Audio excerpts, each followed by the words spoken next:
Sejam todos muito bem-vindos a mais uma transmissão do Instituto Vida para Todos. Ainda estamos dentro do tema geral, Filadélfia. Quem tem ouvidos, ouça. Chegamos à mensagem número 8, cujo título é O Retorno à Igreja da Era dos Apóstolos.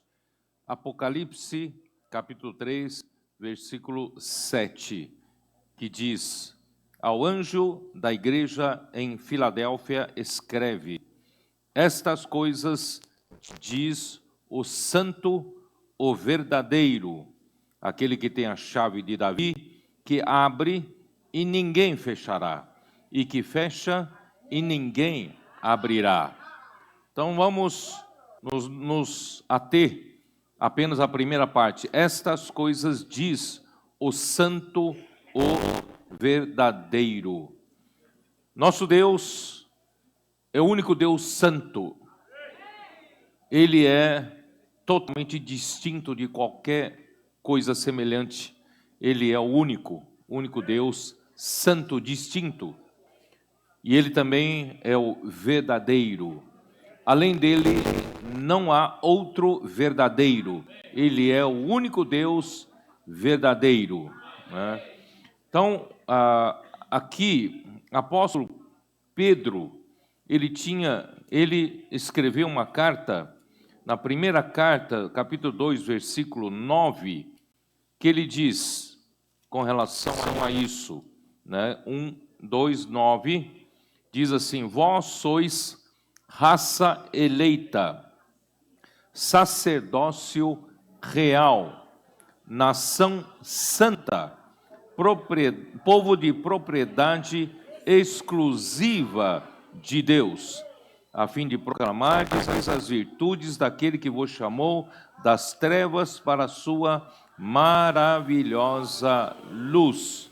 Então, queridos irmãos, Deus quer fazer esse retorno da igreja que se perdeu ao longo dos séculos, mais de 19 séculos de degradação, e Deus finalmente quer trazer a sua igreja de volta para a sua situação original, né, que Deus havia projetado para a igreja. E nós já falamos que o inimigo de Deus, ele percebeu que a obra de Deus era feita por meio da palavra, né, que ele confiava em cada era a um apóstolo, ao seu profeta. E inimigo de Deus, então, ele destruiu, né, o amor pela palavra, né, que os profetas falavam, e por fim a degradação entrou. Então esse foi o primeiro tiro, né, que Satanás deu na palavra dos profetas, e fez com que o povo ficasse sem direção e sem rumo. É por isso que nós lemos ontem, né, um povo que rejeita a revelação de Deus se torna uma nação sem ordem, porque não tem direção e não tem governo. Deus governa a sua igreja por meio da palavra. E aquele que obedece à palavra de Deus é feliz. Feliz porque nós temos ordem, nós temos governo, nós temos direção, tá? Então vocês não sabem, queridos irmãos, o quanto é precioso estarmos debaixo desse governo maravilhoso de Deus. A felicidade toda estampada no rosto de todos aqui, irmão, não é só porque nós somos um povo feliz por natureza, não. Nós somos felizes, irmãos, porque nós estamos debaixo do governo de Deus. Nós temos a palavra que, né, nos dá direção, irmãos, e nós estamos o quê? Cheio da luz da palavra, que nos dá oportunidade de praticarmos a palavra. Graças ao Senhor por isso. Então, o primeiro tiro que Satanás deu na palavra profética se acertou, iniciou a degradação. E o segundo tiro, eu já disse, no começo do segundo século, né, introduziu-se a hierarquia na igreja através das obras dos nicolaítas. Quer dizer, então havia um grupo, né, da igreja que se considerava superior aos demais. Esses demais são leigos, não entendem nada sobre a palavra de Deus, sobre os assuntos, né, de serviço a Deus. Só eles são especialistas. Então, com o tempo, formou-se, né, hierarquia na igreja, o clero e os leigos. Isso destruiu, né, a função dos membros do corpo de Cristo. E o terceiro tiro foi dado com relação ao dinheiro. Irmãos, o homem não sabe lidar com dinheiro. Satanás, ele é muito sutil, ele acaba, né, através do dinheiro. O dinheiro é uma necessidade humana, é uma necessidade de sobrevivência, uma necessidade para nosso sustento. Portanto, ele usa essa arma para nos dominar, né? E tanto é que na Bíblia nós vemos claramente, não vou falar em detalhes hoje, que a avareza é uma idolatria. Nós acabamos adorando o Deus Mamon, o Deus das riquezas, e ficamos debaixo do seu domínio.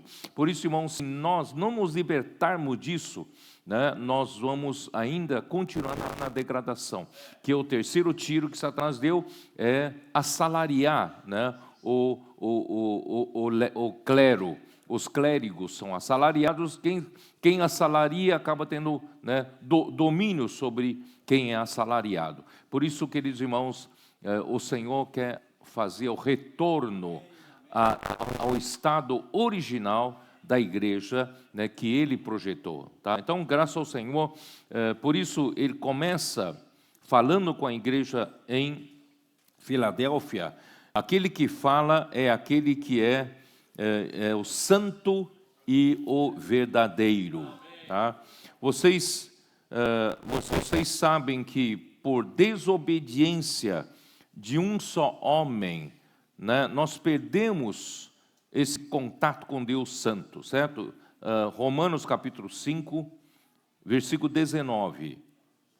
Romanos 5, 19, como diz: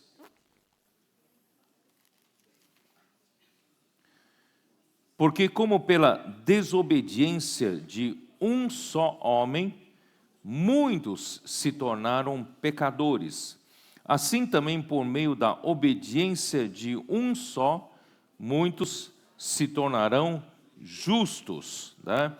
Então, com a queda do homem, o homem se desligou do Deus Santo e perdeu totalmente a justiça.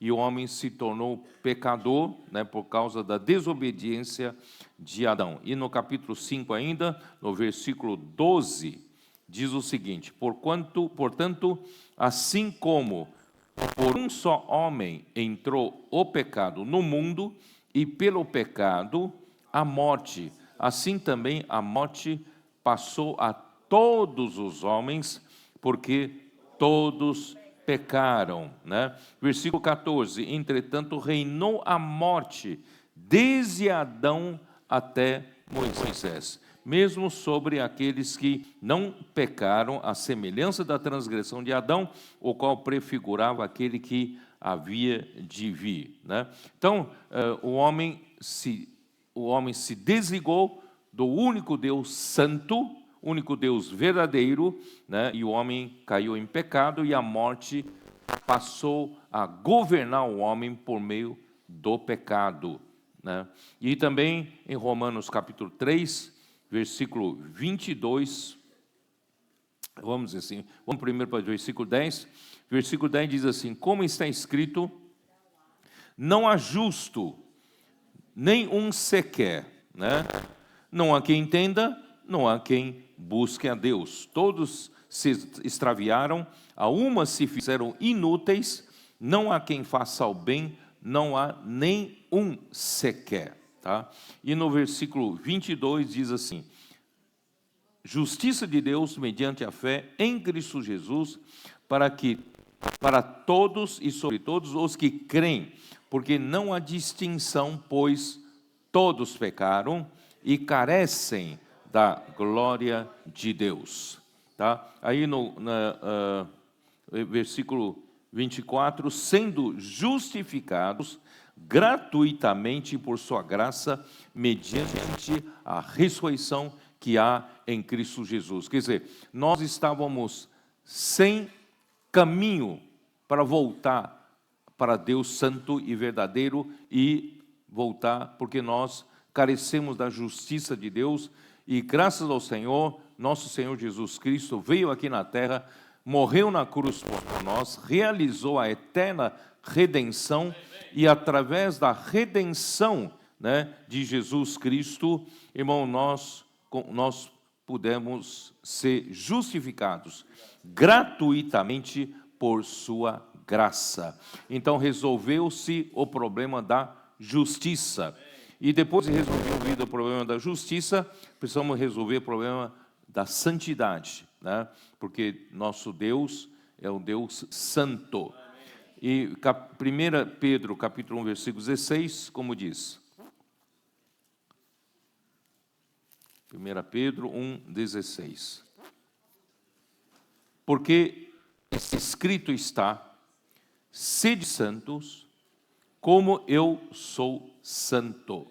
Sede santos, como eu sou santo. Então, uma vez justificado pela fé em Cristo, o homem recebe em seu espírito a vida de Deus e a sua natureza santa. O seu espírito, então, é santificado. No entanto, a sua alma ainda precisa ser santificada, porque nosso Deus é santo.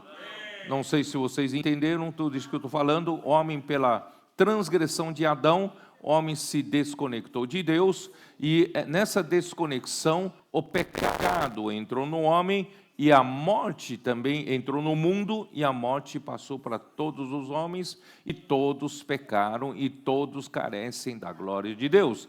Então o homem estava fadado, destinado à morte eterna, condenação eterna. Mas graças a Deus, Deus enviou seu Filho Cristo, né, e morreu por nós, e efetuou a justiça de Deus por nós na cruz, derramando o seu sangue precioso em nosso lugar. Então, a nossa justificação, irmãos, não é pelas obras, assim como a igreja em Tiatira permitiu que a profetisa, né, Jezabel, pregasse mentiras. E a mentira é que dizia que o homem, né, para ser justificado, o homem precisaria, cumprir certas regras, exigências de penitência, né? E aí surgem todas as formas de deformações, e que se podia fazer a venda de indulgência papal para diminuir a penitência dos pecados, e também até a igreja, entre aspas, tinha essa autoridade de perdoar, né? Se você comprasse indulgência, se a igreja perdoar, estaria perdoado. Se a igreja, né, conceder salvação para um, a igreja concederia. Quer dizer, toda aquela deformação que havia na igreja em Tiatira deu muitos poderes papais, né, para controlar as nações, controlar o povo.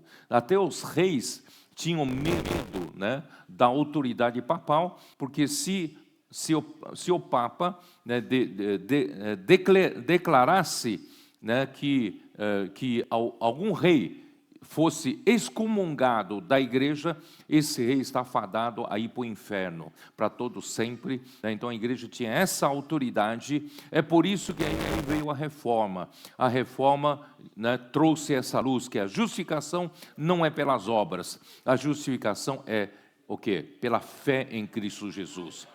Então essa foi a luta da reforma.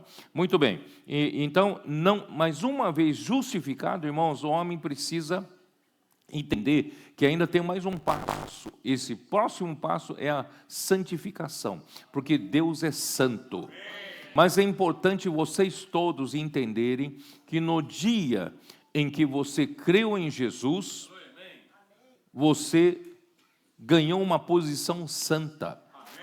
Você foi santificado, o seu espírito regenerado foi santificado. O seu espírito está santificado quando você creu em Jesus, tá?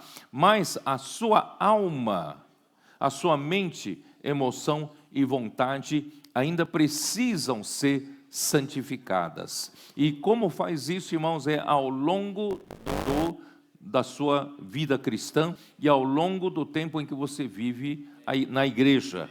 Então Deus, através da palavra, eu vou explicar isso, Deus, através da palavra, vai santificando também a sua disposição. Isto é, você não só foi transferido, por exemplo, esse copo aqui, ó, estava no mundo, mas um dia você aceitou Jesus e você creu no Senhor Jesus. Então, o sangue de Jesus, né, efetuou a redenção e você, pela fé em Jesus, você foi justificado. E uma vez justificado, Deus então, né, e quando você creu em Jesus, o seu espírito foi santificado. E não só seu espírito foi santificado, Deus te transferiu do mundo, do lugar comum, para a casa de Deus.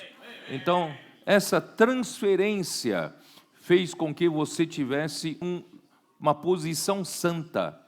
Você estava no mundo, foi feita uma transferência para Deus, para a casa de Deus, então você agora tem uma posição santa.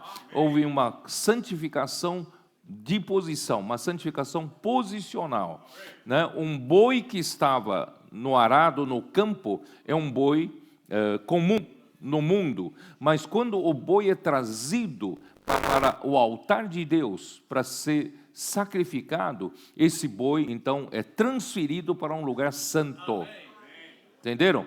Então, houve uma mudança de posição em nós estamos no lugar santo. No entanto, a nossa alma precisa também de uma transformação disposicional. Precisa realmente o Senhor transformar, santificar a minha mente, a minha emoção, minha vontade, tá? Eu vou explicar com calma, tá? Não precisa se preocupar, vocês vão entender, né, quando terminar aqui. Então, irmãos, nosso Deus, Ele é um Deus santo. Eu já li isso com vocês em João capítulo 17, não é isso? Vou lembrar vocês aqui, ó. João 17, versículo 3. Vocês se lembram ou não? Não, né? Não se lembram, né? Os adolescentes não se lembram? João 17, 3. E a vida eterna é esta: que te conheçam a ti. Quem é o Senhor? Ele é o único Deus verdadeiro, né? E a Jesus Cristo a quem enviasse. Então, nosso Deus é um Deus único, verdadeiro, tá? Ó Senhor Jesus.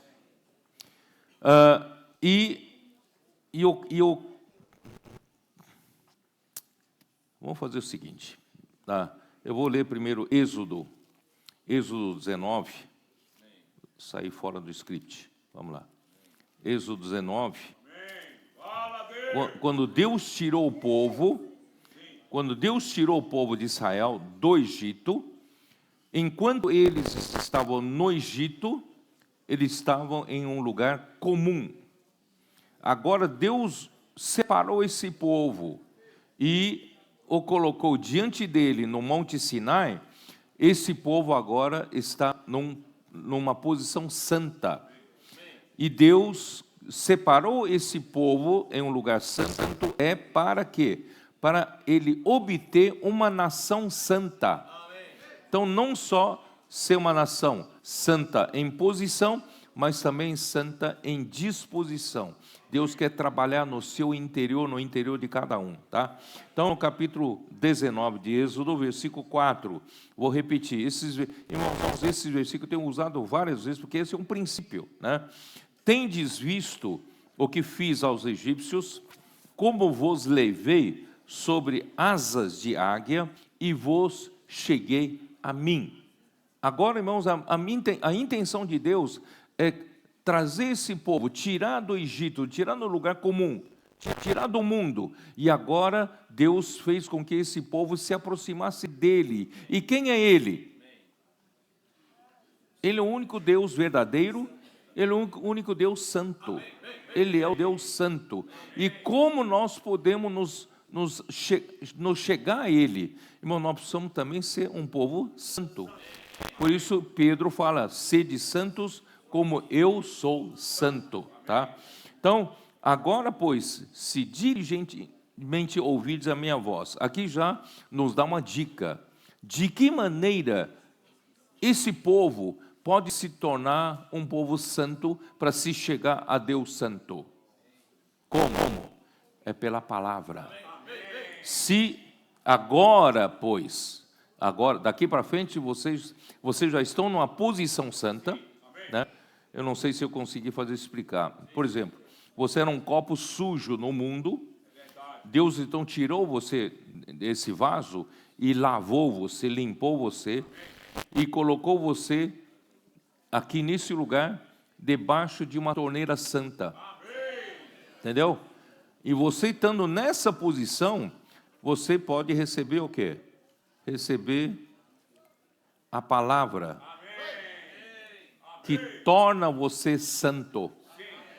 Então, se diligentemente ouvirdes a minha voz, né, e guardardes a minha aliança, quer dizer, não é só ouvir, é pôr em prática. Ouvir a palavra e pôr em prática, porque toda a palavra de Deus é para executar. Nós, né, recebemos na palavra de Deus uma voz de comando. Então, ouvimos, não é ouvir como, né, como assistir uma peça teatral, né? Vamos só aqui, depois só aplaudir, dar nota, né? Dar nota para a peça. Não, toda a palavra que você ouve de Deus é para executar, né? Por isso, se diligentemente ouvides a minha voz e guardardes a minha aliança, então sereis a minha propriedade peculiar dentre todos os povos, porque vocês, por que propriedade peculiar? Vocês são diferentes. Vocês não são como todos os povos. Embora toda a terra seja minha, eu tenho muitos povos aqui na terra, mas vocês são peculiares. Vocês são especiais. Vocês são santos, né? Por isso ele diz, vós me sereis reino de sacerdotes, onde todos servem a mim, e nação santa. Deus quer uma nação santa. Nós, para nos aproximarmos de Deus, a chegar a Deus, irmão, nós precisamos ser santos. E qual é a maneira de ser santo aqui? A palavra. Se diligentemente ouvides a minha palavra, né, e guardados o meu mandamento, nós então seremos uma propriedade peculiar dentre todos os povos. Ó Senhor Jesus, é coisa maravilhosa. E quem, né, João 17, eu li ali sobre verdade, mas ainda tem mais ainda, né? Vamos lá, João 17.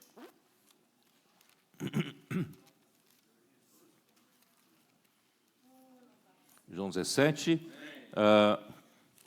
de que maneira Deus consegue nos tornar santos? Santos, tá? Vamos lá, capítulo 17, vamos lá, versículo 15. Não peço que os tires do mundo, e sim que os guardes do mal. Irmão, Deus ainda nos permitiu viver nesse mundo. Nós ainda estamos nesse mundo, mas Jesus pede ao Pai não nos tirar do mundo, porque exatamente Deus quer que nós, como a igreja, executemos a vontade de Deus aqui no mundo, mas que nos guarde do mundo. Aí 16 fala, eles não são do mundo, como também eu não sou. Irmão, nós estamos no mundo, mas nós não somos do mundo, porque não somos mais comuns, não somos mais aqueles pecadores que não foram redimidos. Irmãos, graças a Deus pela redenção em Cristo, nós somos justificados, nós hoje fomos separados para Deus, embora nós ainda estejamos no mundo, é no mundo que nós vamos fazer a vontade de Deus, mas nós não somos do mundo. Nós não pertencemos a esse mundo. E então, o que Deus precisa fazer para nós nos tornarmos uma nação santa? O Senhor precisa nos santificar. Tá? Então, em seguida, versículo 17 fala: santifica-os na verdade, a tua palavra é a verdade. Então, qual é a maneira que Deus tem, irmãos, de não só nos transportar de um lugar comum no mundo para um lugar santo, e ele conseguir nos santificar também por dentro, disposicionalmente, irmãos, é através da palavra. Tá? Então, é dispensando a palavra para o homem, e o homem recebendo essa palavra, permitindo que essa palavra nos santifique. E a palavra de Deus é a verdade. Então, a santidade e a verdade estão totalmente correlacionadas, né? Efésios 5. Efésios 5 deixa mais, né, dá mais clareza ainda do que eu estou falando. Onde isso? Efésios 5, versículo, Senhor Jesus, versículo 25. Maridos, amai vossa mulher, como também Cristo amou a igreja, e a si mesmo se entregou por ela. Quer dizer, Cristo amou tanto a igreja que entregou-se a si mesmo por ela. Mas tem um objetivo.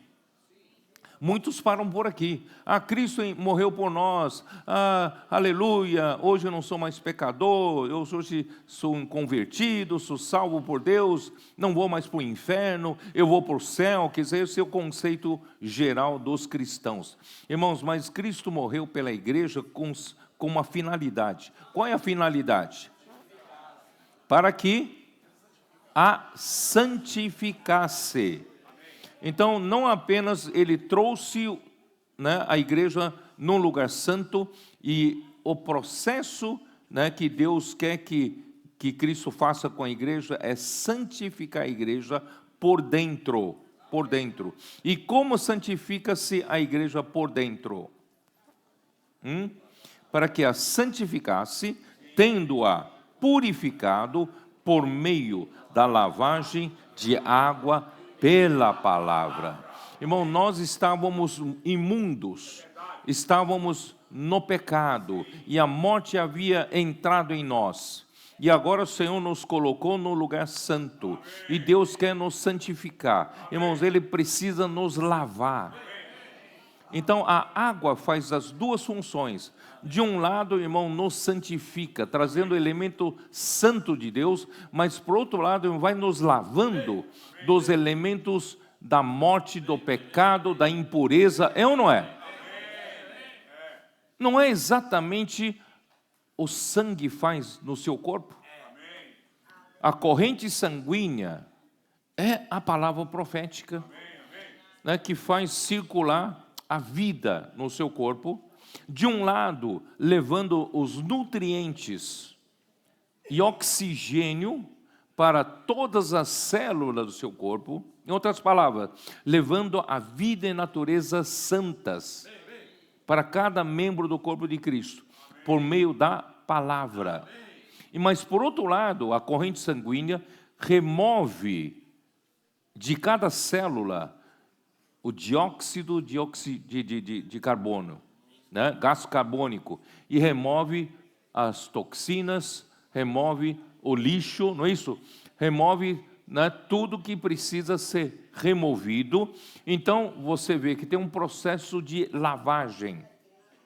De um lado, ele vai colocando em você a vida santa de Deus, a natureza santa de Deus, e por outro lado vai tirando todo o pecado, a morte, rebeldia, né, o ego, o homem natural, inveja, né, tudo que está no velho homem está sendo removido. Irmãos, isso não acontece de uma vez por todas, isso acontece aos poucos.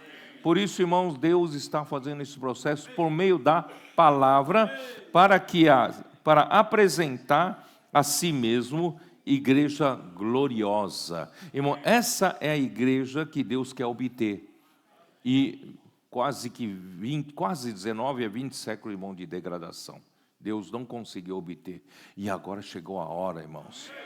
Vamos dar para o Senhor essa igreja gloriosa, sem mácula, sem ruga, nem coisa semelhante, porém santa e sem defeito. Irmãos, só a palavra de Deus é capaz de fazer. Por isso, irmãos, qual é o segredo, irmãos? A palavra de Deus faz todo esse trabalho, né? Por isso, irmão, Paulo fala, né? Qual é a maneira, então, de nos encher do Espírito, né? Porque o trabalho que Deus quer fazer, Cristo encabeçar a igreja, é encher a igreja, encher os membros do corpo de Cristo. Mas encher com o quê? Né? Encher com a vida santa de Deus, encher com a natureza santa de Deus, ou encher com a própria verdade, própria realidade, mas é por meio da palavra, por meio da palavra. Por isso Paulo fala, enchei-vos o Espírito, não vos embriagueis com vinho no qual há dissolução, mas enchei-vos o Espírito, de que maneira? Falando entre nós. Que é cada membro falando? Circulando.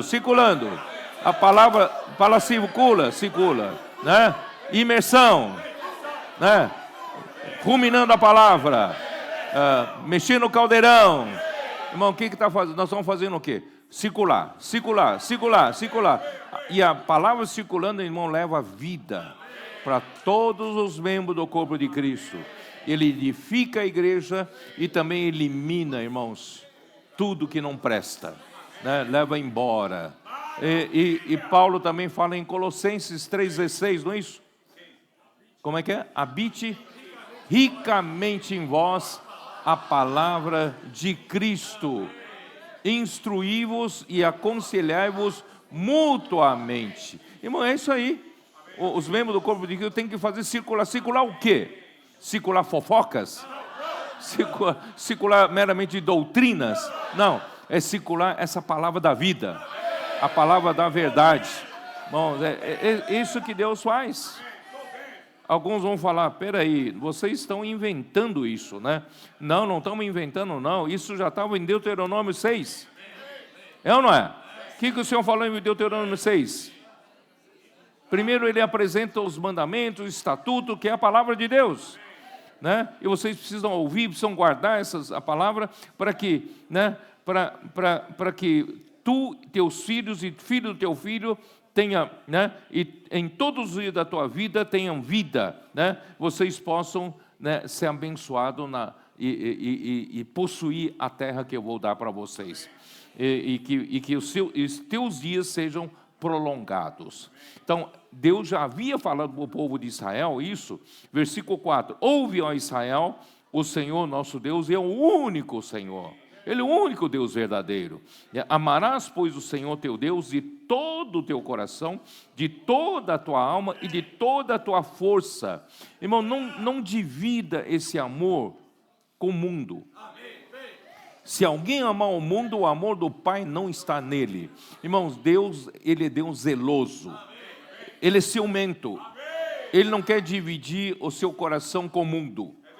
Por isso, irmãos, Ele exige que eu e você amemos ao Senhor de todo o coração, de toda a alma e com todas as nossas forças. Aí, versículo, e de que maneira eu faço isso? Eu não tenho capacidade de fazer isso. Mas o versículo 6 me dá segredo. Estas palavras que hoje te ordeno estarão no teu coração. Irmão, não é por ensinamento doutrinário que eu consigo guardar, né?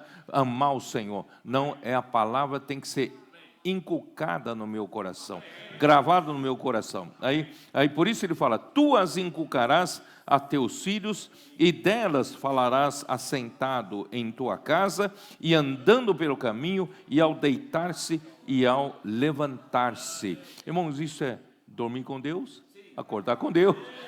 Todo o tempo o irmão está ruminando a palavra, né? E ainda mais, vamos fazer circular essa palavra também, né? Dia e noite, tá? Irmãos, está mais do que claro, esse é o processo de santificação, porque em Filadélfia, o Senhor que se apresenta à igreja de Filadélfia, Ele é um Deus santo, Ele é santo. Portanto, irmãos, sede santos, porque Ele é santo. Agora vamos falar do lado da verdade, né? Ele também é o verdadeiro. Irmãos, se você se desconecta do único Deus verdadeiro, você vai para onde? Você fica ligado a quê? A nada, né? Nada aqui, irmãos, é o pai da mentira, é o diabo. João capítulo 8, versículo 44, né? Como é que Jesus fala? Abre a sua Bíblia, vamos ler. Eu queria falar de cor, mas vamos falar. Vamos ler aqui. O Senhor fala para os judeus: vós sois do diabo. É muito forte, né? Vós sois do diabo. Quando você se desconecta de Deus, o pecado entrou no mundo pela transgressão, a morte, né, entrou no mundo pelo pecado, e a morte passou por todos os homens. Então nós passamos a realmente pertencer ao diabo. Vós sois do diabo, que é o vosso pai, e quereis satisfazer-lhe os desejos. Ele foi homicida desde o princípio e jamais se firmou na verdade, porque nele não há verdade. Quando ele profere mentira, fala do que lhe é próprio, porque é mentiroso e pai da mentira. Irmãos, quando não estamos conectados ao único Deus verdadeiro, você só pode estar conectado à mentira, conectado ao pai da mentira. Irmãos, e no pai da mentira não há verdade, porque ele jamais se firmou na verdade. Deus deu oportunidade para Lúcifer, lá no começo, deu oportunidade para ele, mas ele jamais se firmou na verdade. Por isso, irmãos, vamos nos firmar na verdade, nos conectar no Deus verdadeiro. E qual é a maneira, irmão, de nós sermos conectados ao Deus verdadeiro e receber a verdade, para tirar ainda resquícios de mentira em nós? Irmão, nossa vida da alma ainda está cheia de vazios, mentiras, não é isso? Falsidade, né? Aquilo que às vezes não faz com que alguém pense que é espiritual. Né? Alguns que têm muito conhecimento bíblico, ele acha que ele é espiritual. Irmão, é mentira. Nós, irmãos, temos ainda muitos vazios dentro de nós, muita coisa do homem natural, né? Muita inveja, egoísmo, né? Avareza, amor ao mundo. Nós temos tantas coisas que o Senhor precisa eliminar de nós. Por isso, irmãos, qual é a maneira de Deus fazer isso? Deus precisa encher a sua igreja com Cristo. Mas falar encher a igreja com Cristo ainda é muito doutrinário, né? Antigamente falavam muito, Cristo, vamos nos encher de Cristo. Ainda é muito doutrinário. Encher de Cristo é encher do quê? Encher da verdade. Encher da verdade. O que é encher da verdade? É para expulsar todo o vazio, não é? Tudo que ocupava um espaço que não seja a realidade. Irmão, por isso que durante 19 séculos, Deus tanto torceu para ter uma igreja genuína, cheia de realidade. Paulo fala em 1 Timóteo capítulo 3, 15, é isso? O que é a igreja? Como a igreja? O que a igreja deve ser? Em 1 Timóteo 3, 15, para que, se eu tardar, fique ciente de como se deve proceder na casa de Deus, que é a igreja do Deus vivo, coluna e baluarte da verdade. Então a igreja é que sustenta a verdade nesse universo. Ora, se a igreja não está constituída na própria verdade, como é que vai sustentar a verdade? Sustentar uma doutrina? Uma teologia? Não, nós precisamos nos encher de verdade. Por isso, irmãos, nesses 19 séculos da igreja, irmãos, muita fachada, muita aparência, aparência do reino dos céus, mas não tem realidade do reino dos céus. Então Deus precisa a igreja em Filadélfia precisa chegar a esse nível, precisa chegar, né, ser essa coluna e baluarte da verdade. Então, para sustentar a verdade, nós precisamos estar cheios da verdade. Não adianta, irmão, ser um cristão de aparências, de fachada, né, de carteirinha, né?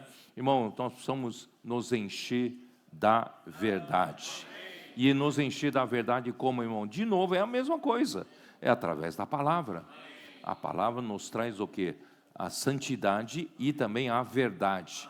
Então, nós vamos tendo consistência em nós. Não somos vazios. Irmãos, é incrível que pareça, se você me duvidar de mim, esses adolescentes, quanto tempo começaram com casos de adolescentes? Em Lauro de Freitas? Hein?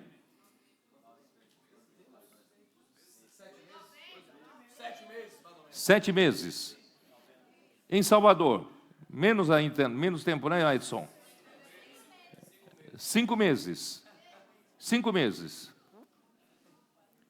Me dê mais meio ano. Você vai olhar para esses adolescentes que estão fazendo imersão na palavra, amam a palavra, tomam nota da palavra, reouvem a palavra. Irmãos, me dê mais meio ano, você vai perceber a diferença na consistência que eles vão ter. Eles não estão apenas, né, absorvendo doutrinas. Eles estão permitindo que a verdade seja depositada neles.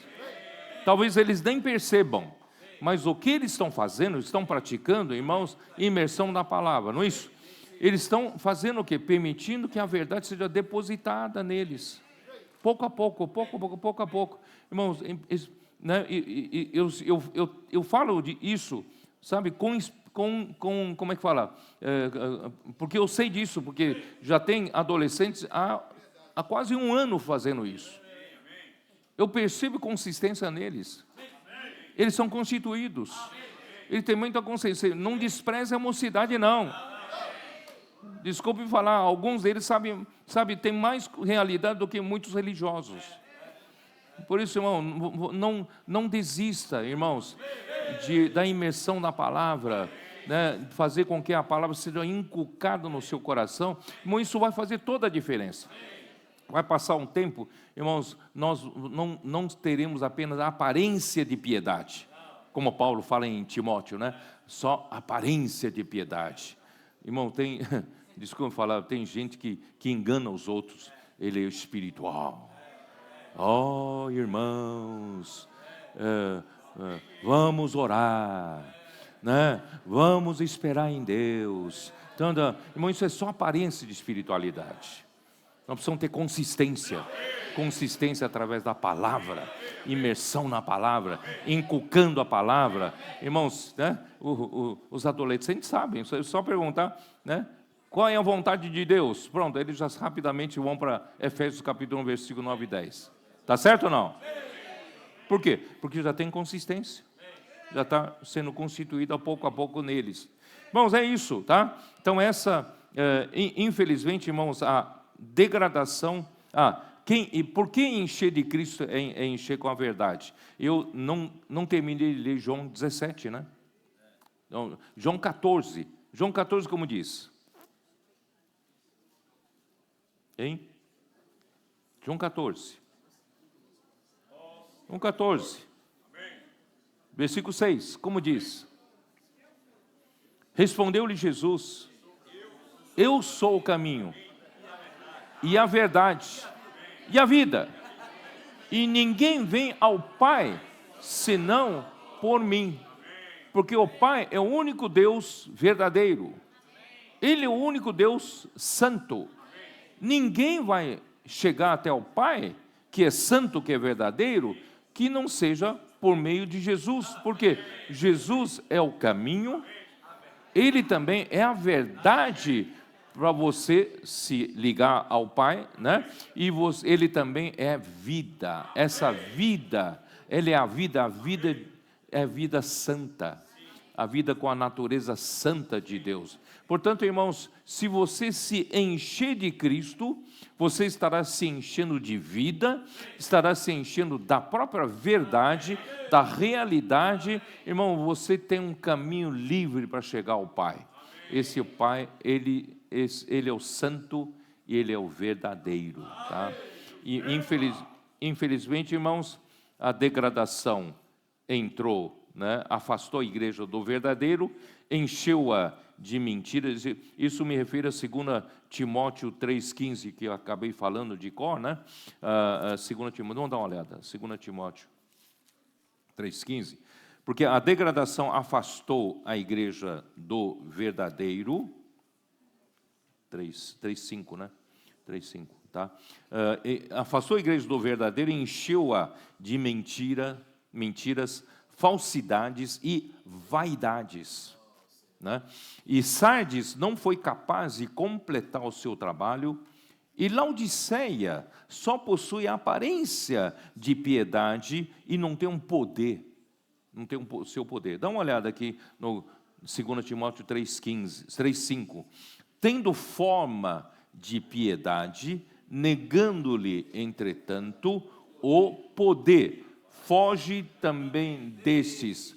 Só mostra uma panca de espiritual, né? Aparência de espiritual. Oh, como eu sou espiritual. Mas, irmão, não tem poder. Não tem poder. Só tem aparência de piedade. Irmão, nós precisamos do poder da palavra. A palavra nos traz poder. A palavra de Deus, tá? Ó Senhor Jesus. Por isso, irmãos, Deus precisa encher a igreja. Efésios 3, 17 e 19, né? Como diz? Efésios, vamos lá. Efésios 3. Né?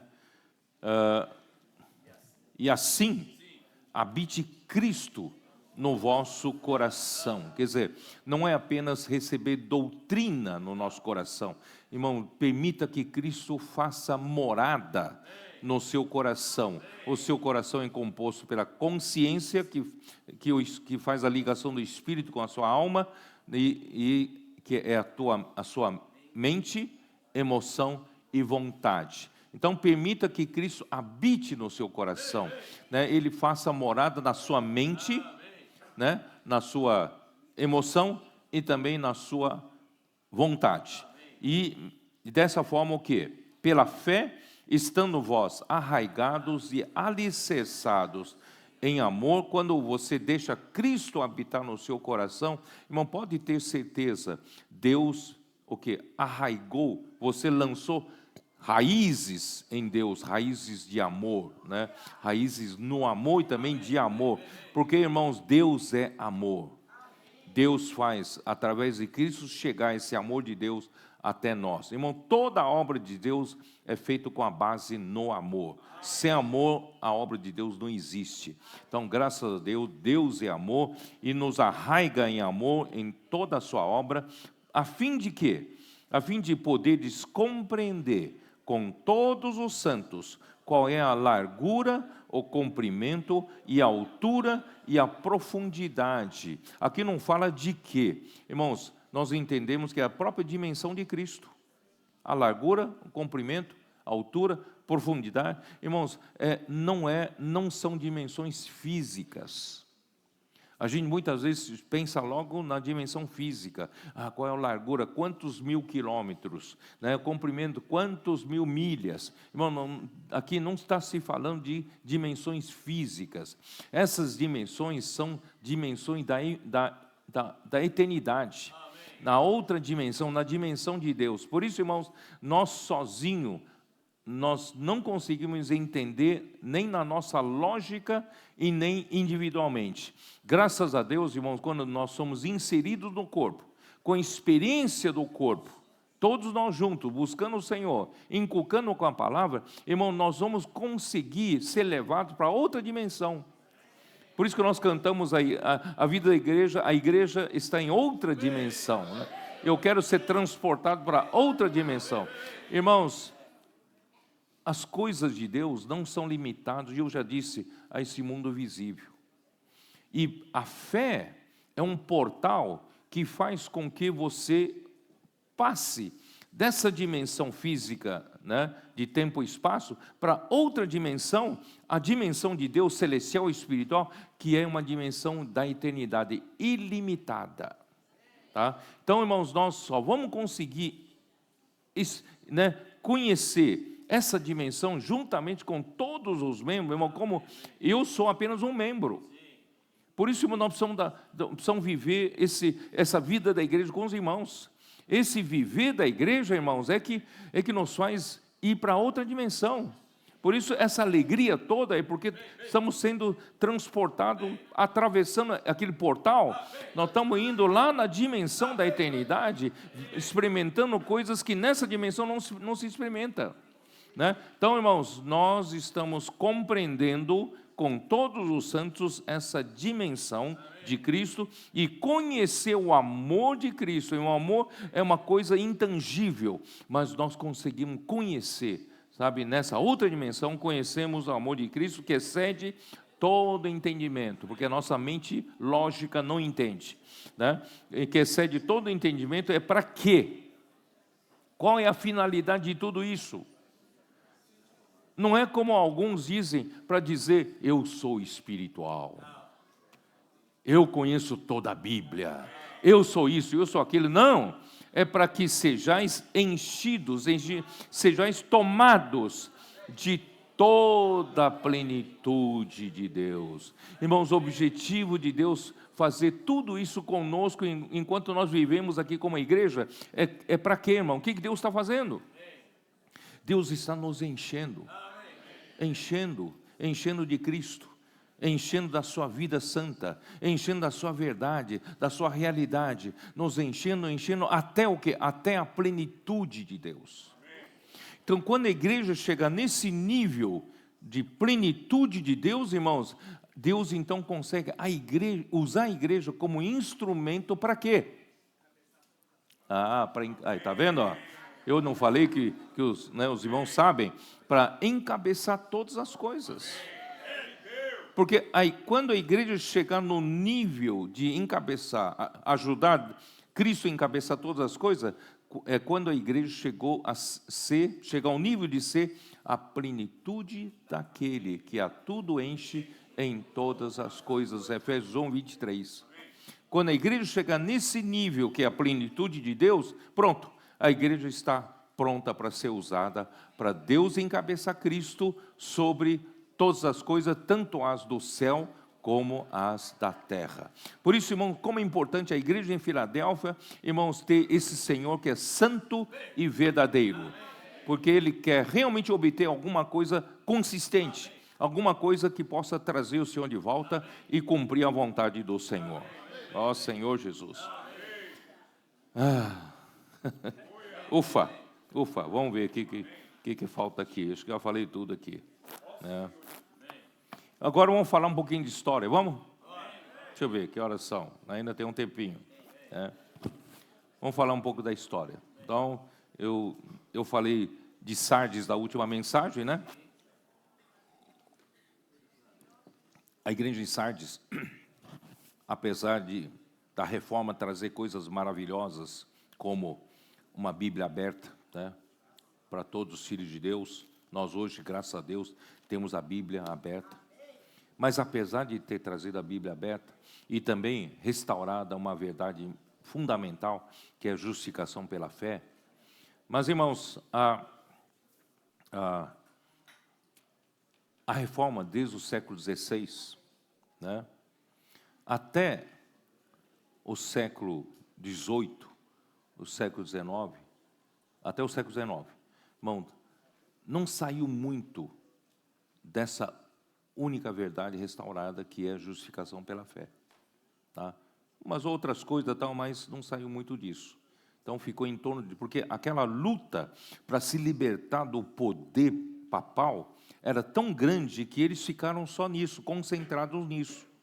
Mas o Senhor não podia parar nisso. tem muita coisa para ser restaurada, não é isso? É principalmente, o que faltava aqui, irmãos, é principalmente o governo de Deus na igreja. O encabeçamento de Cristo na igreja. Mas para ter isso, primeiro precisa restaurar as funções do membro do corpo de Cristo. Precisamos enxergar que a igreja é um organismo vivo.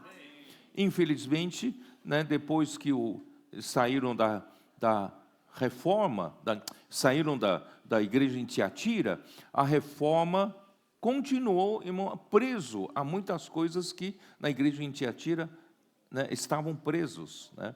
E, por exemplo, né, se libertaram da igreja de Tiatira, no entanto, né, muitas delas acabaram, né, se tornando uma igreja estatal, porque eles, por exemplo, na Alemanha, né, a reforma precisou de apoio político, e eles recorreram ao apoio político e fizeram com que a religião, né, protestante fosse uma religião estatal. Então, em vez de Cristo ser a cabeça da igreja, a rainha da Inglaterra, o rei da Inglaterra, era a cabeça da igreja, né, anglicana. Por isso, irmãos, essas coisas são deformações. Por isso que o Senhor, né, que apareceu a Sardes, diz: tu tens nome de que vives, mas está morto. Quer dizer, a obra não é completa. Você, né, eu estou restaurando você, mas você parou por aí, tá?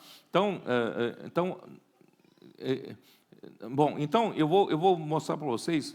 Houve uma tentativa, um pequeno sinal de tentativa de sair da condição de Sardes e para ir em direção a Filadélfia, isso no século XVIII, né? Vocês já devem ter ouvido falar sobre o Conde Zinzendorf, né? Então, no século XVIII, vários homens, como o Conde Zinzendorf, só para economizar tempo, vou ler aqui o que eu preparei, tá bom? Vários homens, como o Conde Zinzendorf, que acolheu os irmãos da Boêmia, tá? Terra natal de Hus, já falei sobre John Hus para vocês, né? Ele foi um reformador que foi queimado ao vivo, né? Então, da terra natal. Então, esses, tá, estavam sendo perseguidos, né? Os quais haviam formado uma igreja evangélica conhecida por Unitas Fratrum, que quer dizer a união dos irmãos.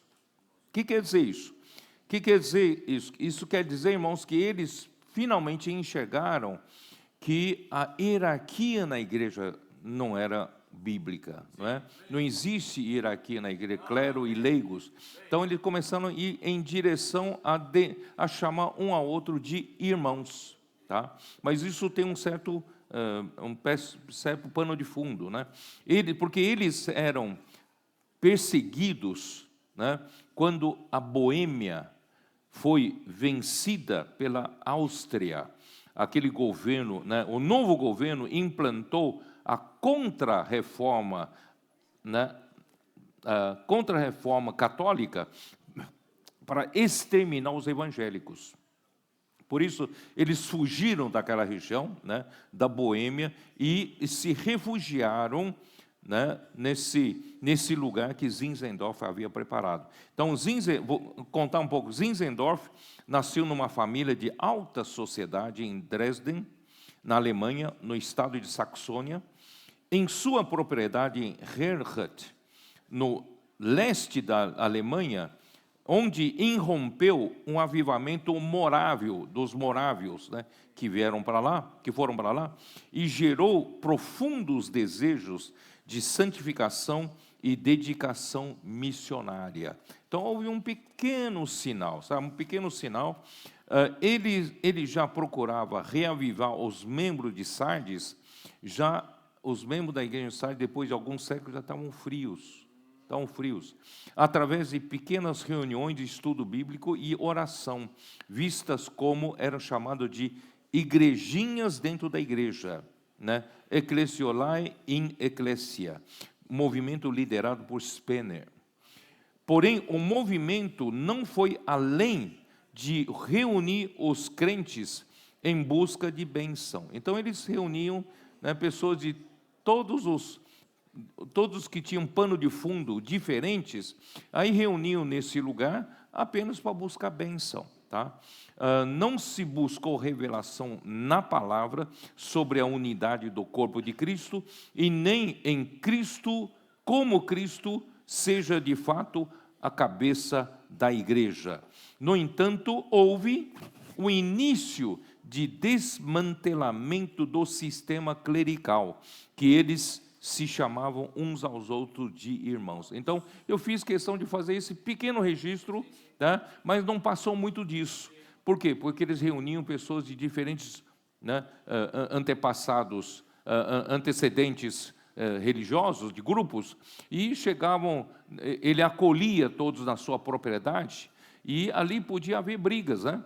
Eu sou desse grupo, eu sou dessa ideologia, né, cristã, eu sou disso, eu sou daquilo. Ele falou, não, aqui todo mundo é irmãos, não vamos brigar, nós somos irmãos, tal. Então, e não passou disso. Então, pelo menos, irmãos, houve um rompimento com o sistema clerical, e também começar a chamar um ao outro de irmãos, não mais por títulos, por irmãos. Mas isso não passou muito disso. Agora, nós chegamos no século XIX, já um século depois, tá? Século XIX.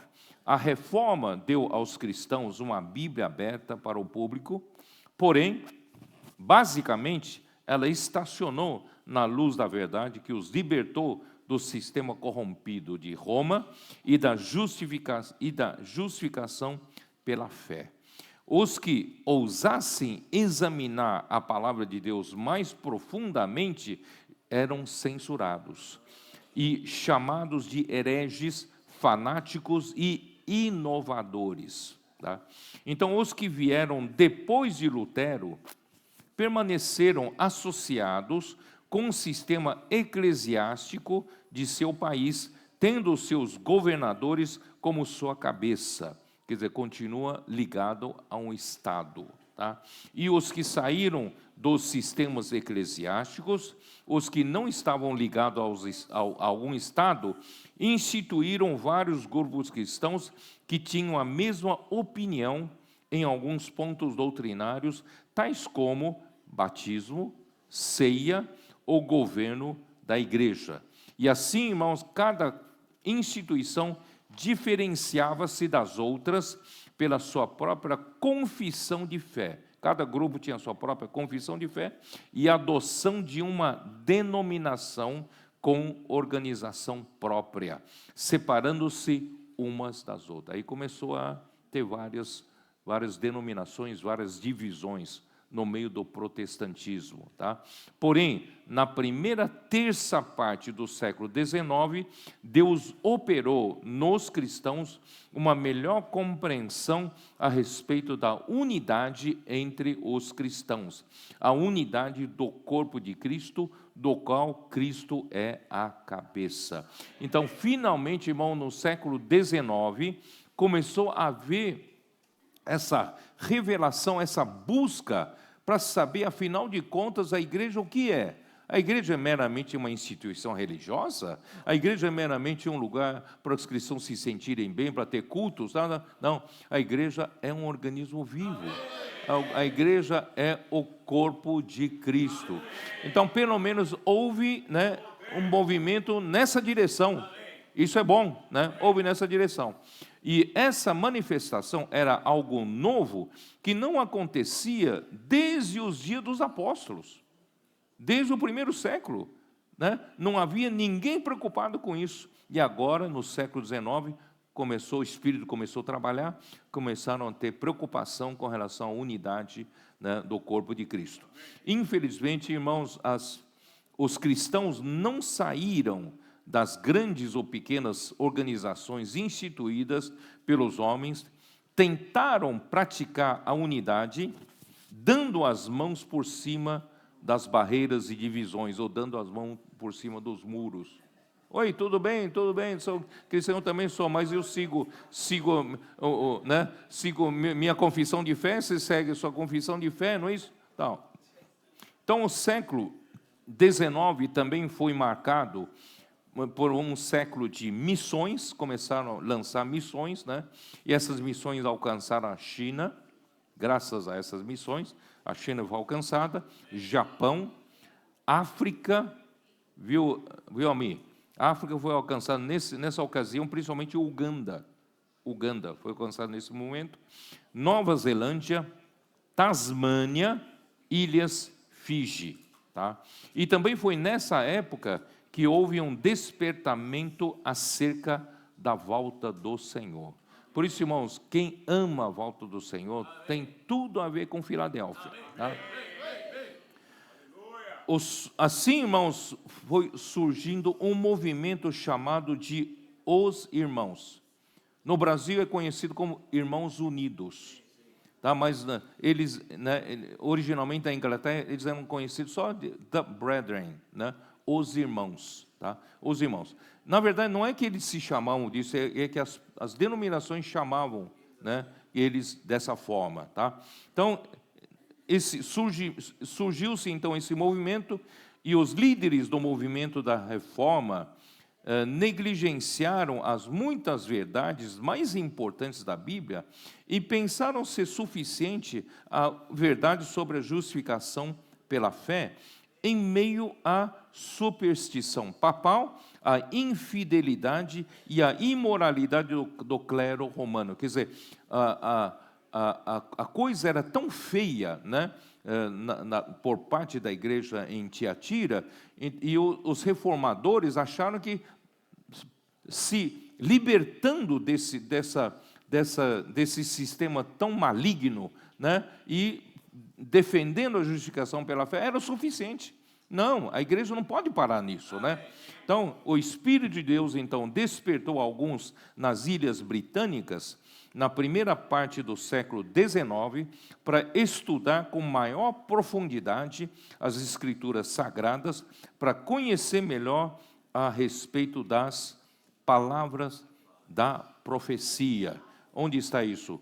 Apocalipse 1:3. Dê uma olhada. Apocalipse 1:1 nós mostramos, eu acho que infelizmente eles não viram direito o 1:1, né? Porque o 1:1, irmãos, é que define como Deus governa a igreja. E não havendo a luz sobre o governo da igreja, continua havendo desordem, né? Mas pelo menos eles viram 3. O 3 aqui: bem-aventurados aqueles que leem e aqueles que ouvem as palavras da profecia e guardam as coisas nela escritas, pois o tempo está próximo. Então começaram a dar muita atenção às profecias e, né, a partir daí, irmãos, muitas revelações foram dadas para eles, né, por causa dessa busca pela unidade do corpo de Cristo, né?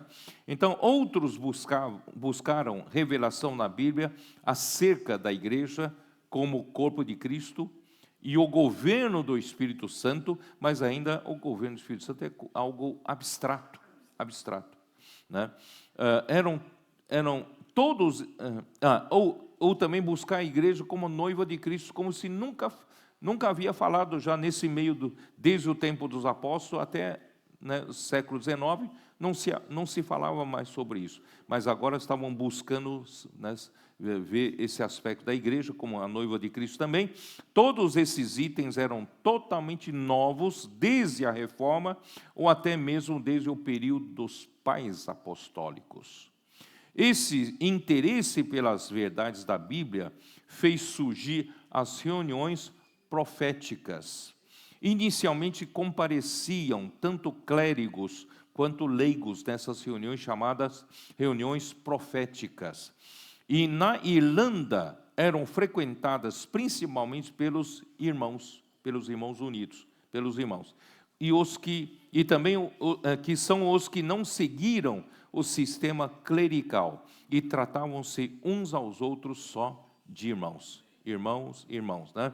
Então, com a luz da palavra de Deus, eles perceberam que não podiam permanecer no sistema religioso em que a reforma havia caído, a fim de dar testemunho da natureza celestial da igreja e da unidade da igreja de Deus. Então, irmãos, isso pelo menos trouxe de volta, né, pelo menos nós estamos, né, a igreja estava voltando em direção a Filadélfia, né, buscando a unidade do corpo de Cristo, entendendo a natureza celestial da igreja, e estavam indo nessa direção. No final do ano 1827, 4 homens começaram a se reunir em Dublin no dia do Senhor para partir o pão, como fazia na igreja primitiva. Eles estudaram por um tempo considerável e descobriram na palavra de Deus que o estado das coisas em que viviam não condiziam com a natureza e caráter da igreja de Deus. Tanto na igreja nacional, os que congregavam na igreja nacional, que era anglicana, eles estavam nas Ilhas Britânicas, ou tanto na igreja anglicana, como nos grupos dissidentes. Isso os levou a se separarem de todos os sistemas eclesiásticos existentes. Eles se separaram e os levou a reunir somente em nome do Senhor Jesus. Tá? Então, isso era muito forte neles. Nós nos reunimos só em nome do Senhor Jesus e sem nenhuma denominação, buscando a presença e a ação do Espírito Santo no meio deles, empenhando em manter a unidade do Espírito no vínculo da paz. Então, alguns versículos que eles usavam muito, né, que Mateus 18, por exemplo, Mateus 18, versículo 20, que pautava um pensamento deles, né, 18, 20, que diz o quê? Né? Porque onde estiverem 2 ou 3 reunidos em meu nome, ali estou no meio deles. Então, eles pensavam, nós não precisamos estar debaixo de nenhuma denominação, né? Basta a gente estar em 2, 3 reunindo aqui, o Senhor, em nome do Senhor, o Senhor está presente. Então, esse era o pensamento deles, tá? E Efésios 4, 3 e 4 também, Efésios 4, 3 e 4. Esforçando-vos diligentemente por preservar a unidade do Espírito no vínculo da paz, há somente um corpo e um Espírito, e como também fosse chamados numa só esperança da vossa vocação. Então essa era a luta para tentando ver realmente como era a igreja, tá? Então eles estão pouco a pouco descobrindo, né, essas verdades. Então muitas, deixa eu ver aqui, ó. Entre eles destaca-se John Nelson Darby, com a sua primeira publicação com o título de A Natureza e a Unidade da Igreja de Cristo. O seu conteúdo serviu de base na época para o grupo e tais princípios são observados até hoje pelos irmãos unidos, até hoje. Tá? Então, muitas verdades vieram à luz por meio de estudos bíblicos e conferências em diversas regiões da Inglaterra e no exterior, especialmente por Darby. Tá? No entanto, essa prosperidade não passou despercebidos pela cristandade, quer dizer, eles foram, de certa forma, mal vistos pelas denominações, pelos sistemas eclesiásticos instituídos naquela época, né, porque eles eram, por que vocês não têm denominação, vocês são diferentes, vocês não tem pastores no meio de vocês, não tem sacerdotes, vocês são irmãos, vocês querem ser diferentes, então eles foram perseguidos na época, né? E no início foram objeto de curiosidade e de espanto, depois de consternação e por fim de hostilidade.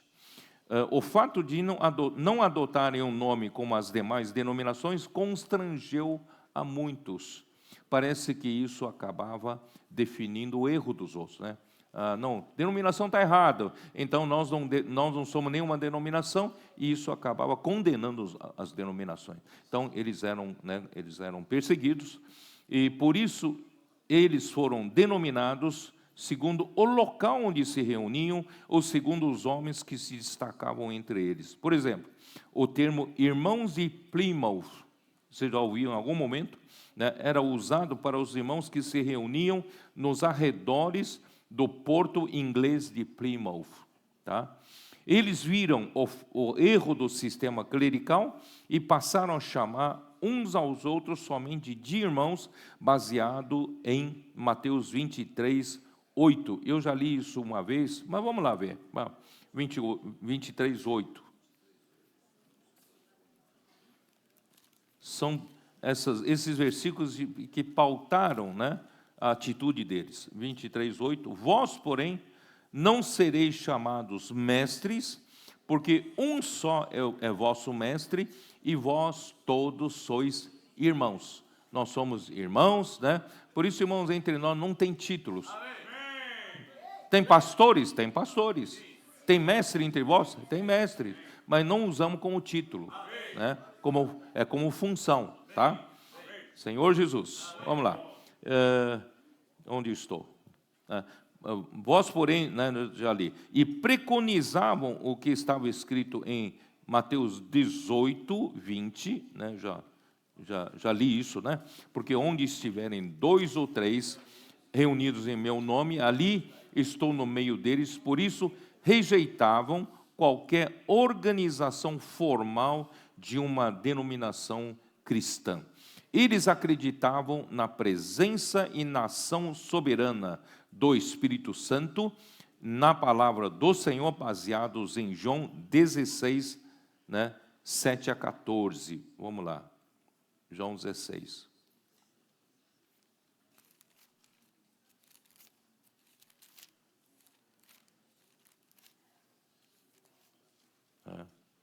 Eles acreditavam nisso, né? Mas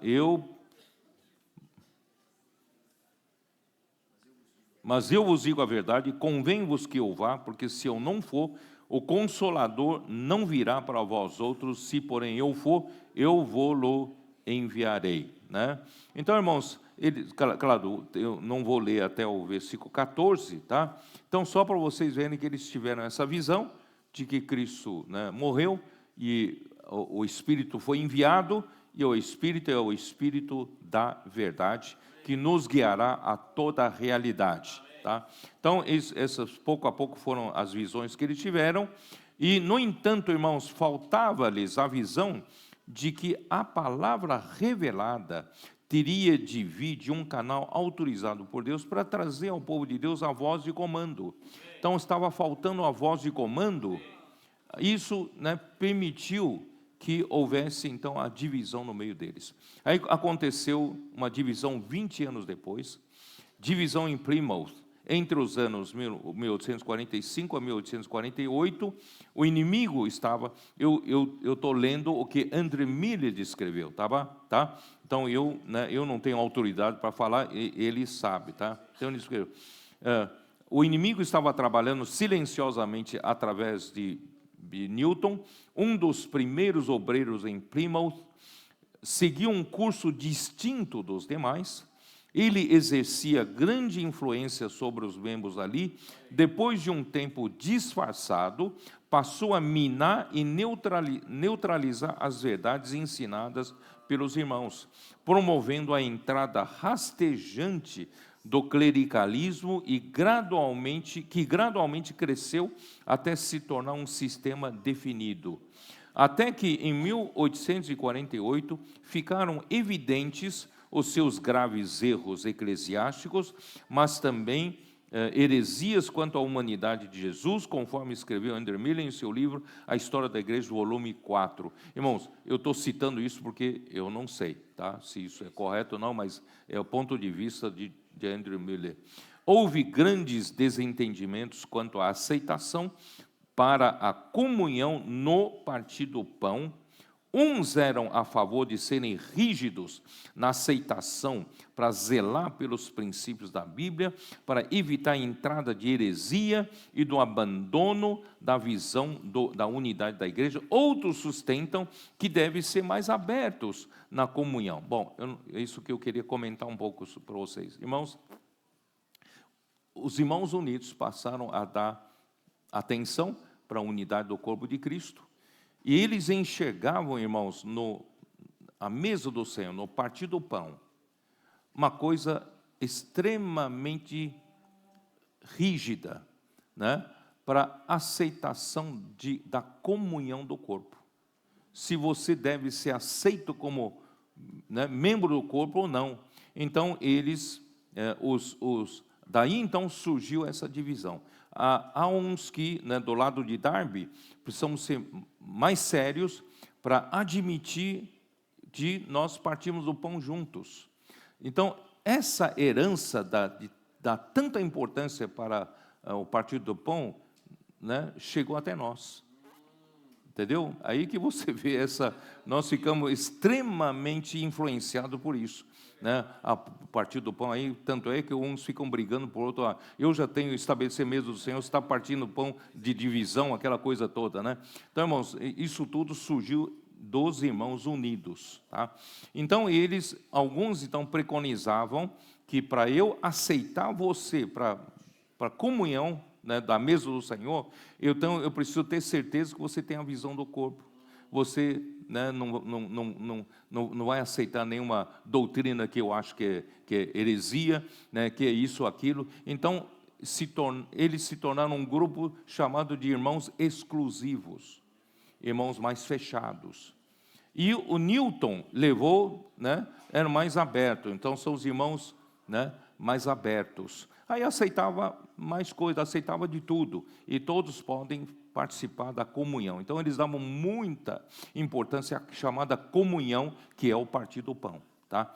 E o que aconteceu? Os que permaneceram fiéis ao princípio original dos irmãos seguiram sendo conhecidos como the brethren, ou seja, os irmãos buscaram reservar a honra da cabeça e da sua mesa, submetendo-se à palavra e à vontade de Deus.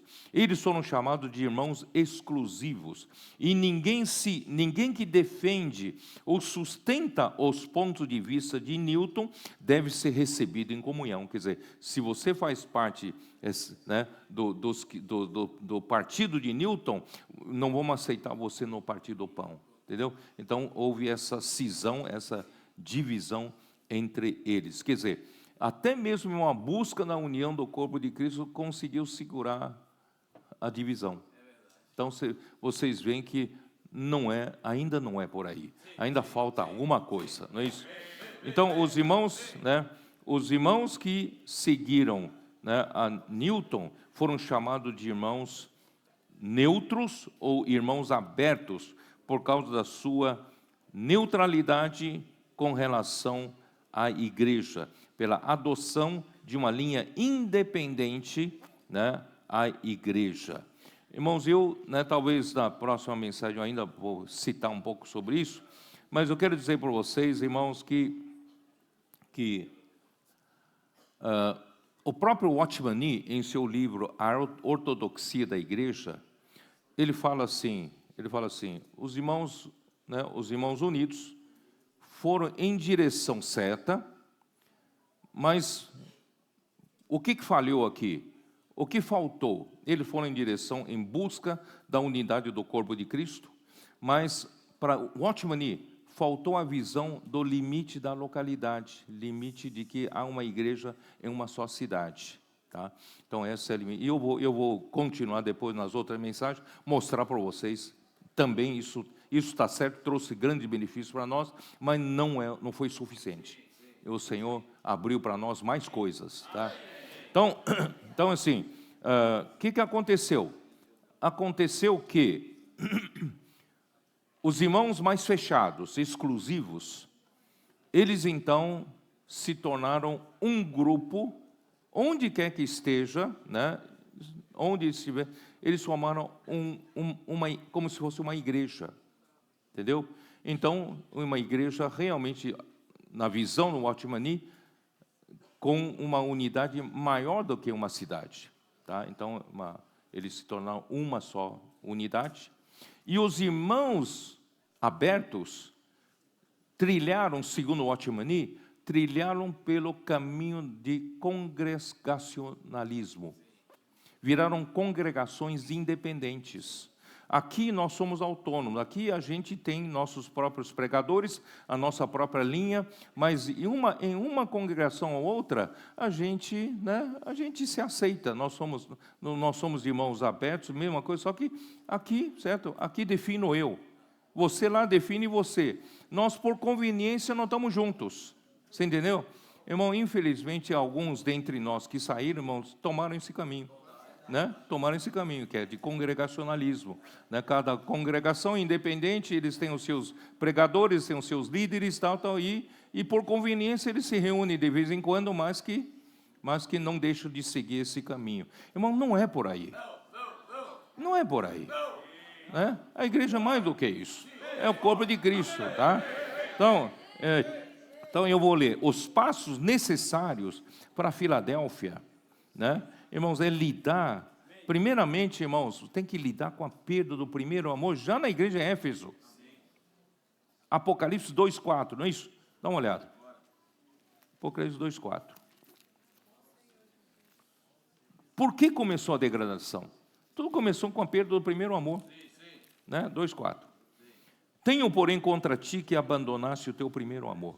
Quer dizer, a igreja em Filadélfia, a igreja em Éfeso, aparentemente estava tudo bem. Legalmente falando, praticava tudo bem, mas faltava o primeiro amor. E por que faltava o primeiro amor? Agora nós entendemos. Irmãos, é a palavra. A falta desse amor reverente à palavra e crer que a palavra traz o governo de Deus e que a palavra faz a obra de Deus. Olha, o amor que nossos adolescentes têm pela palavra, irmãos, é digno de louvor e de nós seguimos. Irmãos, esse amor pela palavra de Deus é que gera o primeiro amor entre eles. O primeiro amor que é o melhor amor pelo Senhor. Sabe? Eles são loucos pelo Senhor. Nossos meninos aqui são loucos pelo Senhor. Você não percebe isso? São simples. Não tem minhoca na cabeça. Não tem questionamento. Eles amam a palavra. Eles têm um primeiro amor. Até outro dia, né, eles não eram ninguém. Ficavam trancados cada um no seu quarto, vendo o celular, jogando joguinhos, não é isso? Né? Não tinha futuro nenhum.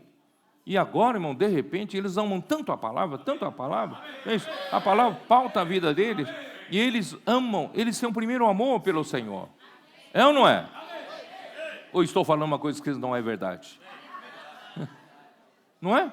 Então, irmão, quando você perde o primeiro amor, é porque você já perdeu o apreço pela palavra. Você não acredita mais, o apóstolo Paulo era usado para trazer a palavra que fazia a vontade de Deus.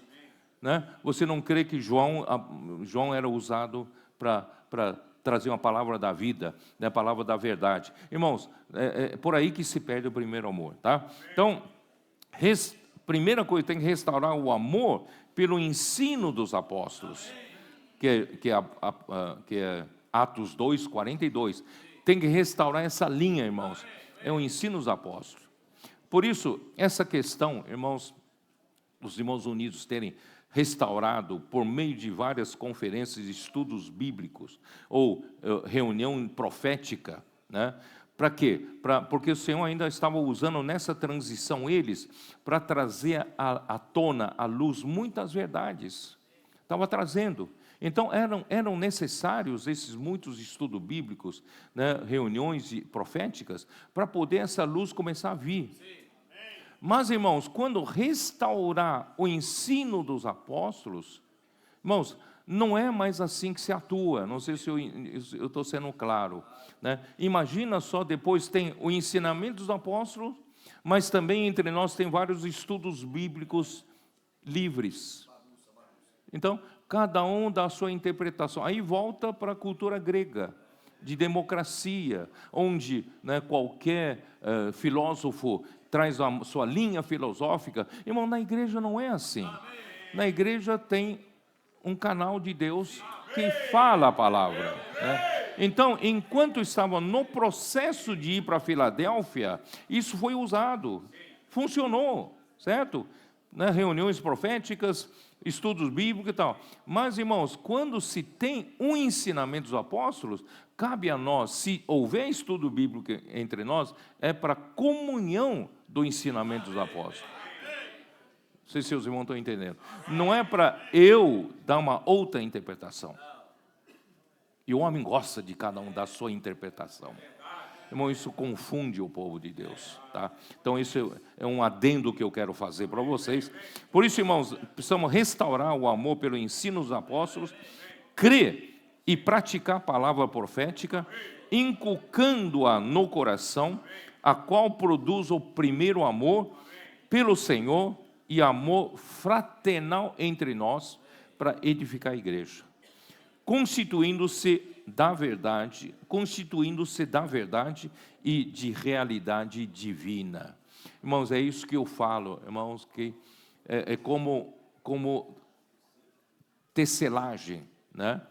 Os fios verticais são a urdidura, é o amor de Deus, que vem pela palavra de Deus, né? E isso produz o quê? Produz os fios horizontais. E os fios horizontais são trama. Então, esses fios horizontais, irmãos, supridos pelo amor de Deus, irmão, nós praticamos o amor fraternal entre os irmãos. E assim nós estamos tecendo um tecido firme. Isso se chama a edificação da igreja. A edificação da igreja não é meramente colocar um material em cima do outro. Irmãos, é entretecido pelo amor de Deus. Nós estamos consolidados no amor de Deus. Por isso, irmãos, o amor fraternal é uma coisa que é o resultado da palavra, resultado do amor de Deus. Tá?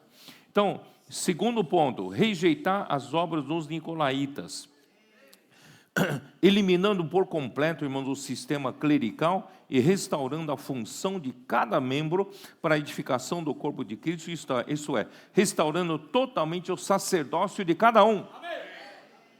É o que o Senhor está fazendo entre nós.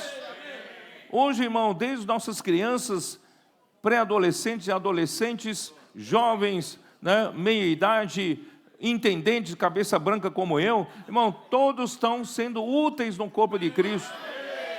E todos estão tendo sua chance de sacerdócio. É ou não é? Ó Senhor Jesus, que coisa maravilhosa. Por isso estamos vivendo os melhores momentos. Melhores momentos. E mais ainda, eu vou usar, né, as palavras acho que é um pastor, né, que falou sobre o movimento dos valdenses, né? O movimento dos valdenses foi um movimento genuíno do Espírito a partir do século XII, né? Se bem que Andrew Miller fala que antes do século XII já havia os albigenses, né?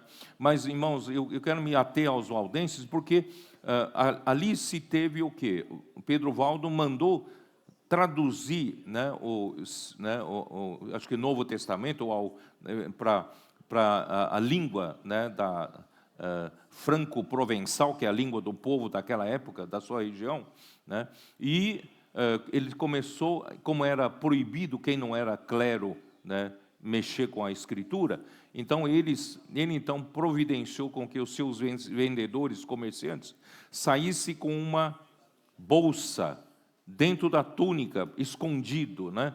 Essa bolsa era escondida para ninguém ver, e quando eles, ao fazer comércio e perceber que alguém tinha sede pela palavra de Deus, como ele foi salvo pela palavra de Deus, né, ele então, né, fez com que os seus companheiros tirasse o texto e, né, desse ou lesse com a pessoa, e a palavra de Deus é que fazia a obra, e eles foram grandemente perseguidos, massacrados, martirizados, sofreram, irmãos, você pode ver sofrimentos horríveis. Se você ler essa história, né, dos valdenses, foi uma história triste, mas eles nunca desistiram.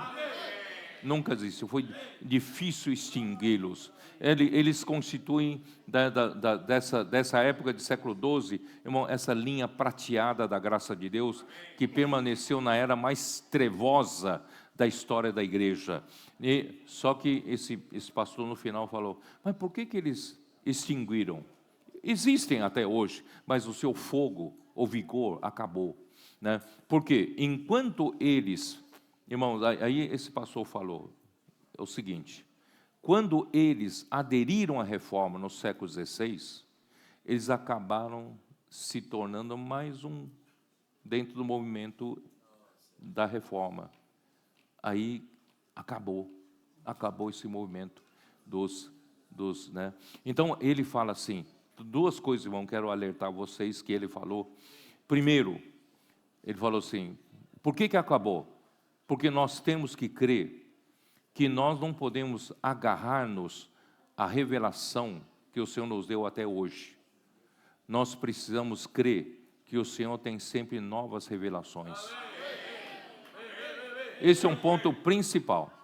Se você acha que o Senhor já deu toda a revelação, ficar contente com isso, você vai agarrar essa revelação e você vai morrer com ela. Morrer no sentido de ficar, vai parar na obra, parar no tempo. Mas o Senhor tem sempre nova revelação, né? Porque é a revelação, irmão, que é a palavra de Deus que nos faz ir para frente, que nos faz executar a sua palavra, fazer a vontade do Senhor. Ou a vontade do Senhor já está toda feita? Não. Enquanto a vontade do Senhor não está toda feita, o Senhor ainda não voltou, porque o Senhor precisa continuar nos revelando, e a gente tem que buscar mais revelações, né? E em segundo lugar, irmãos, ele fala, quando acaba o vigor evangelístico, irmão, também acaba a força da igreja. Então, graças a Deus, irmãos, o Senhor nos tirou de entre quatro paredes e nos levou para a rua, não é? Nós estamos indo para a rua, não somos os teóricos, fica estudando a Bíblia entre quatro paredes. Irmão, o Senhor nos dá revelação, nós praticamos a revelação, mas nós cumprimos nossa missão de pregar nas ruas. Isto é, né, Mateus 24:14, como diz, e será pregado este evangelho do reino a toda a terra habitada, para testemunho de todas as nações, então virá o fim. Então, é nossa responsabilidade, é a nossa missão, irmãos, manter esse vigor evangelístico. Por isso, irmão, nossos comportores são a nossa linha de frente de batalha. Então, não podemos perder o vigor evangelístico, não podemos perder o amor pela palavra revelada. E, irmãos, nós temos que sempre, né, restaurar, ajudar os irmãos a restaurar a função dos membros do corpo de Cristo. O sacerdócio, irmãos, é para todos. Ninguém deve substituir ninguém. Nós temos que dar oportunidade para todos. Ainda antes da reunião, irmãos, eu estava conversando com a Mi e Maurício, né, e Jones. Nós, nesses dias que a gente está com vocês, não pense que a gente está aqui de bobo, não, tá? A gente está observando, irmão, tem vários meninos bons, jovens, irmãos, né, preciosos. E eu acho que precisam estar ombro a ombro juntos. Talvez vocês estão aqui no dia a dia, vocês não percebem, nós estamos percebendo. Tem várias pessoas boas aqui entre vocês, irmão. Vamos procurar aperfeiçoar. Vamos introduzir, né? Não vamos afastar, né? Não, vamos incluir, né? Para que todos tenham oportunidade de servir, né, ao Senhor. Então, irmão, não somente ter a visão da unidade da igreja, mas buscar a realidade do corpo de Cristo, do qual Cristo é a cabeça. Ele deve governar a igreja por meio da palavra revelada aos seus apóstolos. A palavra profética, irmãos, é a voz de comando de Cristo, é a realidade da autoridade do Espírito Santo na igreja. Você fala, a igreja, né? O Watchman Nee já escreveu nos seus livros, o Whitney também escreveu nos seus livros, a igreja precisa da autoridade do Espírito Santo. O Espírito Santo tem que ter autoridade na igreja. Mas como? Não é muito abstrato? Não tem uma autoridade do Espírito Santo na igreja? Como é que você sabe? Irmãos, a autoridade do Espírito Santo está na palavra. Se você reconhece que a palavra de Deus é uma voz de comando, irmãos, é onde Ele governa a igreja, irmãos, você sabe o que é a autoridade do Espírito Santo. Tá bom? Então vou terminar por aqui, para vocês entenderem, outra vez eu vou repetir. Irmãos, por que nós estamos falando da história da igreja? Por quê? Não é apenas para conhecimento, não. Irmãos, é para você ter um GPS. Você saber a igreja trilhou por que caminho, e onde você está, e para onde você vai. Qual é o destino? Você não está perdido aqui. Como eu fiquei perdido no Nordeste por 2h30. Hein, Jobson? Você era culpado, né? 2h30 perdido. Não sabia para onde ir. Estrada de terra emburacada assim, né? Acabou com a minha coluna, né? E sem GPS. Irmão, horrível, você está aí indo para frente. Está indo para frente, mas para onde? Não sei. Irmãos, graças a Deus nós temos GPS. Nós sabemos para onde nós estamos indo. Aleluia, amém.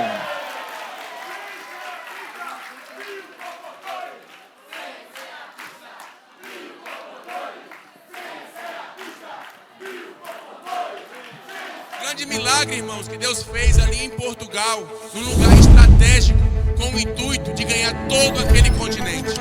A partir daquele lugar, SEAP, comportagem, comportores, adolescentes, aperfeiçoamento.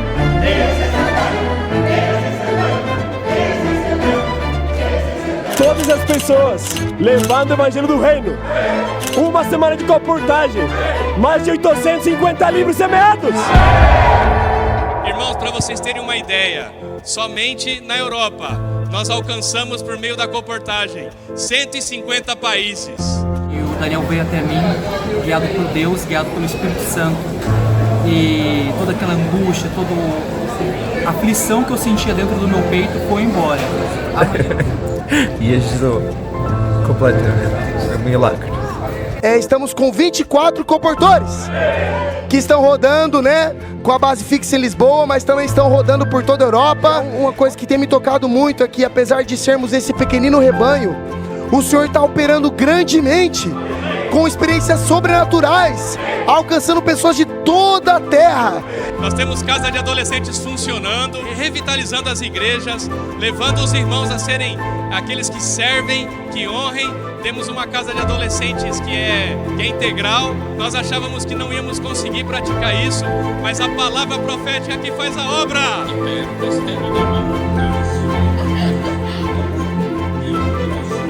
O Senhor tem nos dado esse privilégio da palavra profética chegar até aqui, até Birmingham, aqui na Inglaterra. Temos experimentado isso, recebendo essa palavra, e essa palavra está, de fato, nos movendo, nos fazendo funcionar. Então são os intendentes funcionando, grupo familiar funcionando, serviços da igreja, né? Funciona organicamente, né? Uma família viva, né? Em dezembro, né, de 2023, nós tivemos ali uma grande inauguração, né? Foi uma grande festa onde nós vimos o sobrenatural acontecer. Mas foi de um fogo tão grande, tinha visitante lá. E os visitantes estavam assim, querendo reunir já nas próximas vezes, já falando que ia continuar reunindo, porque viu aquilo.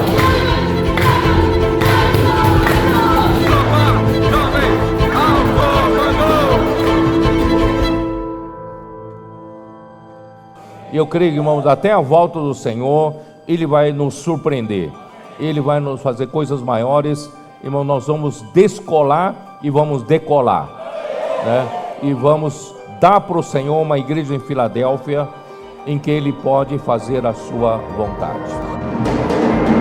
Etiópia, Ghana, Nigéria, Colômbia, Estados Unidos, Ucrânia, Sudão, Paquistão, Suíça, Alemanha, Luxemburgo, China, Marrocos, Palestina, Macedônia, Malásia, Irã, Kirguistão, Cazaquistão, Israel, Líbano, Sérvia,